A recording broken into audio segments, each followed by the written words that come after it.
Hello, പ്രജിയാണ്. Welcome to taste of Kerala. മുട്ടക്കറി വയ്ക്കുമ്പോൾ പണി കിട്ടാറുണ്ടോ?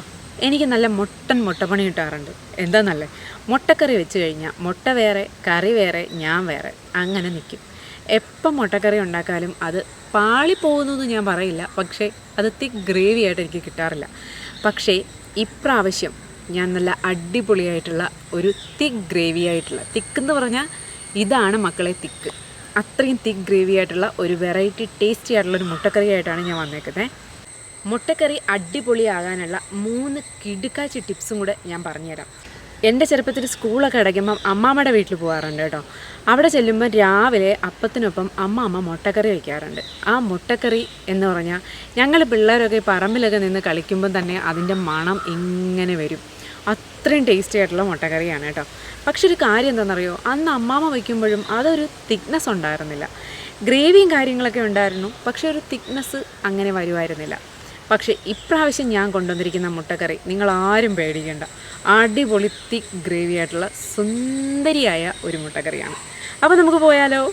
അപ്പോൾ ടിപ്പ് നമ്പർ 1 ഇതാണ്. വെള്ളം ചൂടായി കഴിഞ്ഞാൽ അതിലേക്ക് 1 ടീസ്പൂൺ ഉപ്പും 1 ടീസ്പൂൺ വിനെഗറും ചേർത്ത് കലക്കിയതിന് ശേഷം വെള്ളം നന്നായിട്ട് തിളച്ചിട്ട് അതിലേക്ക് നമ്മൾ മുട്ട ഇട്ട് കഴിഞ്ഞാൽ കറക്റ്റ് ഒരു 8 മിനിറ്റ് മതി കേട്ടോ. നമ്മുടെ മുട്ട പൊട്ടിപ്പോകുന്നില്ല, പെർഫെക്റ്റായിട്ട് നമുക്ക് കിട്ടും. ഇത് നമ്പർ 1 ടിപ്പാണ് കേട്ടോ.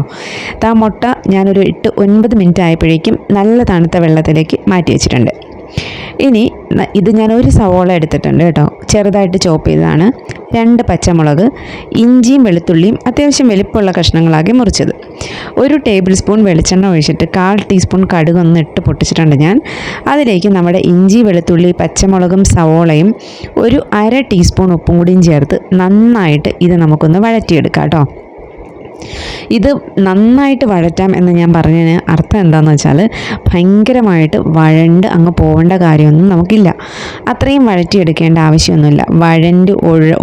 ഉടഞ്ഞു പോകേണ്ട ആ ഒരു രീതിയിലേക്കൊന്നും നമുക്ക് പോകണ്ട കേട്ടോ.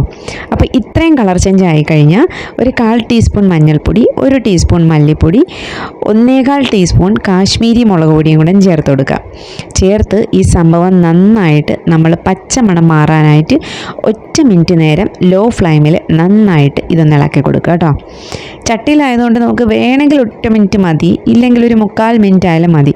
ഇപ്പം പാനിലൊക്കെ ആണെന്നുണ്ടെങ്കിൽ നന്നായിട്ട് ഫ്ലെയിം കുറച്ചിട്ട് വേണം ഇത് ഇളക്കി കൊടുക്കാനായിട്ട്.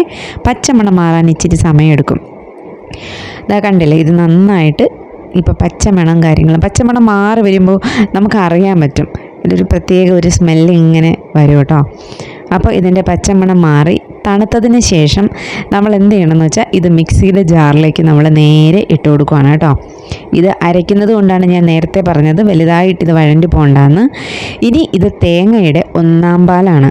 ഈ 1/4 പാൽ ഏകദേശം നമുക്കൊരു 3/4 ഗ്ലാസോളം പാല് ചേർത്ത് പേസ്റ്റായിട്ട് അരച്ച് ഇതുപോലെ നല്ല പേസ്റ്റ് രൂപത്തിൽ നമുക്ക് കിട്ടണം.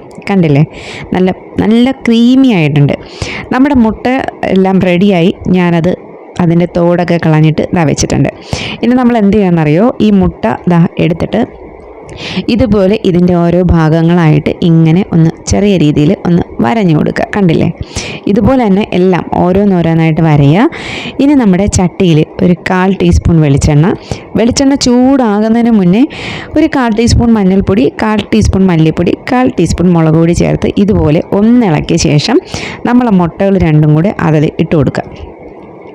മുട്ട അതിലിട്ടിട്ട് എന്ത് ചെയ്യണമെന്നറിയോ, ഓരോ പുറവും ഇങ്ങനെ പതിയെ ഒന്ന് മറിച്ച് ഇട്ട് കൊടുക്കുക. ഇത് നമ്മളെ ടിപ്പ് നമ്പർ 2 ആണ് കേട്ടോ. എന്തിനാണ് നമ്മൾ മുട്ട ഇങ്ങനെ ചെയ്യുന്നതെന്ന് വെച്ചാൽ നമ്മുടെ ഈ മസാല കറക്റ്റായിട്ട് മുട്ടയ്ക്കുള്ളിലേക്ക് ഇറങ്ങുന്നതിന് വേണ്ടിയിട്ടാണ്. അല്ലെങ്കിൽ നമ്മൾ ഇതൊന്നും ചെയ്യാതിരുന്നു കഴിഞ്ഞാൽ കറിയിൽ നമ്മൾ വെറുതെ മുട്ട പുഴുങ്ങി കഴിക്കുന്ന ടേസ്റ്റേ വരുള്ളൂ. ഇതാണെന്നുണ്ടെങ്കിൽ വ്യത്യസ്തമായിട്ടുള്ളൊരു ടേസ്റ്റും വ്യത്യസ്തമായിട്ടുള്ള രുചിയും കിട്ടും. അപ്പോൾ ഇത് റെഡി ആയിട്ടുണ്ട്. ഇത് ഏകദേശം ഒരു 1.5-2 മിനിറ്റ് നേരം നമ്മൾ കണ്ടിന്യൂസ് ഇതുപോലെ തന്നെ ചെയ്യുക കേട്ടോ.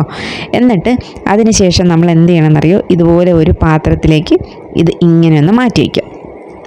ഇനി ബാക്കി വന്നിട്ടുള്ള ആ ഒരു മസാലയിലേക്ക് നമ്മൾ അരച്ച് ചേർത്ത് വെച്ചിരിക്കുന്ന നമ്മുടെ ഗ്രേവി ഇട്ട് ബാക്കി കുറച്ച് വെള്ളവും കൂടെ ചേർത്ത് കൊടുക്കുക. ഇതിൽ ഒരുപാട് വെള്ളം ഒഴിക്കേണ്ട ആവശ്യമില്ല, കാരണം ഈ മുട്ടക്കറി എന്ന് പറയുന്നത് നല്ല തിക്ക് ഗ്രേവി ആയിട്ടുള്ള മുട്ടക്കറിയാണ്. ഒഴിക്കുന്ന വെള്ളം എപ്പോഴും ചൂടുവെള്ളം തന്നെ ഒഴിക്കുക കേട്ടോ. വെള്ളം ഒഴിച്ച് ആവശ്യത്തിന് വെള്ളം ഒഴിക്കുക, അത്യാവശ്യത്തിന് വെള്ളം പതിയെ ഒഴിച്ച് എടുക്കുക. ഇതാ കണ്ടില്ലേ. ഇനി നമ്മൾ എന്ത് ചെയ്യണമെന്നറിയോ, ഈ ഗ്രേവി നന്നായിട്ട് തിളച്ച് വന്നതിന് ശേഷം മാത്രമേ ഇതിലേക്ക് നമ്മൾ മുട്ട ഇടാവുള്ളൂ. തിളച്ച് വരുമ്പോൾ ഒരു 1/4 ടീസ്പൂൺ പെരിഞ്ജീരകത്തിൻ്റെ പൊടി അല്ലെങ്കിൽ നമുക്ക് ഗരം മസാലയും, ഒരു 1/4 ടീസ്പൂൺ ചെറിയ ജീരകത്തിൻ്റെ പൊടി അല്ലെങ്കിൽ ചെറിയ ജീരകം, അതും കൂടെ ചേർത്ത് കഴിഞ്ഞാൽ നമ്മൾ ഹോട്ടൽ സ്റ്റൈലിൽ നമുക്കൊരു മുട്ടക്കറി കിട്ടത്തില്ലേ, നല്ല തിക്ക് ഗ്രേവിയുള്ള, അതിൻ്റെ ഒരു മണം ഇങ്ങനെ പരക്കും. അതാണ് ടിപ്പ് നമ്പർ 3 എന്ന് പറയുന്നത്. ഇതൊക്കെ വളരെ ചെറിയ ടിപ്സാണ്, പക്ഷേ വളരെ ഗുണകരമായിട്ടുള്ള ടിപ്സാണ് കേട്ടോ. ലാസ്റ്റിൽ ഒരു ചെറിയ കഷ്ണം ബട്ടറും കൂടെ ചേർത്ത് കൊടുക്കുക. അടിപൊളി ടേസ്റ്റ് ആയിരിക്കും. ബട്ടർ ഓപ്ഷണലാണ്, വേണമെങ്കിൽ ചേർത്ത് കൊടുത്താൽ മതി. ഞാൻ സാധാരണ ചേർക്കാറുണ്ട്. നല്ല ക്രീമി ആയിട്ടുള്ള ബട്ടർ ടേസ്റ്റി ആയിട്ടുള്ള അടിപൊളി മുട്ടക്കറി കിട്ടും. കണ്ടില്ലേ, ഇതൊന്ന് തിളച്ച് നന്നായിട്ട് ആ വെള്ളമൊക്കെ ഒന്ന് പറ്റി വന്നിട്ടുണ്ട്. ഈ സമയത്ത് നമ്മൾ എന്ത് ചെയ്യണം, നമ്മുടെ മുട്ട ഇതിലേക്ക് ചേർത്ത് കൊടുക്കുക. മുട്ട ചേർത്ത് കഴിഞ്ഞാൽ പിന്നെ നമ്മൾ ഈ ഒരു സംഭവം തിളപ്പിക്കുക കാര്യങ്ങളൊന്നും വേണ്ട കേട്ടോ, കാരണം മുട്ട പൊട്ടിപ്പോകാനുള്ള ചാൻസസ് ഉണ്ട്. അപ്പോൾ അത് ഒഴിവാക്കാനായിട്ട് ഫ്ലെയിം അങ്ങോട്ട് ഓഫ് ചെയ്തതിന് ശേഷം ഇതുപോലെ ഇങ്ങനെ നമ്മൾ ചെയ്ത് കൊടുക്കുക. കണ്ടില്ലേ, ഇത്രയും മാത്രം മതി, വേറെ ഒന്നും വേണ്ട. അടിപൊളി തിക്ക് ഗ്രേവി ആയിട്ടുള്ള മുട്ടക്കറിയാണ്. കണ്ടല്ലോ മുട്ടക്കറി, ഇത്രയും തിക്ക് ഗ്രേവി ആയിട്ടുള്ള മുട്ടക്കറി നിങ്ങൾ കഴിച്ചിട്ടുണ്ടോ? ഇല്ലല്ലേ? അടിപൊളി മുട്ടക്കറിയാണ് കേട്ടോ. എല്ലാവരും ട്രൈ ചെയ്ത് നോക്കുക. സൂപ്പർ കിടുക്കാച്ചി ടേസ്റ്റ് ആയിരിക്കും. നല്ല അപ്പത്തിൻ്റെ കൂടെയൊക്കെ കഴിക്കാൻ നല്ല അടിപൊളി മുട്ടക്കറിയാണ് കേട്ടോ. നല്ല ടേസ്റ്റാണ്. വേണമെന്നുള്ളവർ ഒരു ലേശം കുരുമുളക് പൊടിയും കൂടെ നിങ്ങൾക്ക് ചേർത്ത് കൊടുക്കാവുന്നതാണ്. എന്തായാലും നല്ല കിടിലൻ ടേസ്റ്റാണ്. ഒരു വെറൈറ്റി മുട്ടക്കറിയല്ലേ, ഞാൻ ആദ്യമേ പറഞ്ഞില്ലേ വെറൈറ്റി ആണെന്ന്. നല്ല കിടുക്കാച്ചി വെറൈറ്റി മുട്ടക്കറി. അപ്പോൾ എല്ലാവരും ട്രൈ ചെയ്ത് നോക്കുമല്ലോ. നോക്കിയിട്ട് എനിക്ക് കമൻറ്റ് ചെയ്യണം. എന്തെങ്കിലും ഡൗട്ടും കാര്യങ്ങളൊക്കെ ഉണ്ടെങ്കിൽ ചോദിച്ചാൽ മതി, ഞാൻ പറഞ്ഞുതരാം. അപ്പോൾ ഇതിൻ്റെ കൂടെ അപ്പം പെർഫെക്റ്റാണ്. പിന്നെ ചില സ്ഥലങ്ങളിലൊക്കെ പൊട്ടിനൊപ്പമൊക്കെ മുട്ടക്കറി കഴിക്കാറുണ്ട് കേട്ടോ. അങ്ങനെ വേണമെങ്കിലും നിങ്ങൾക്ക് ട്രൈ ചെയ്യാവുന്നതാണേ.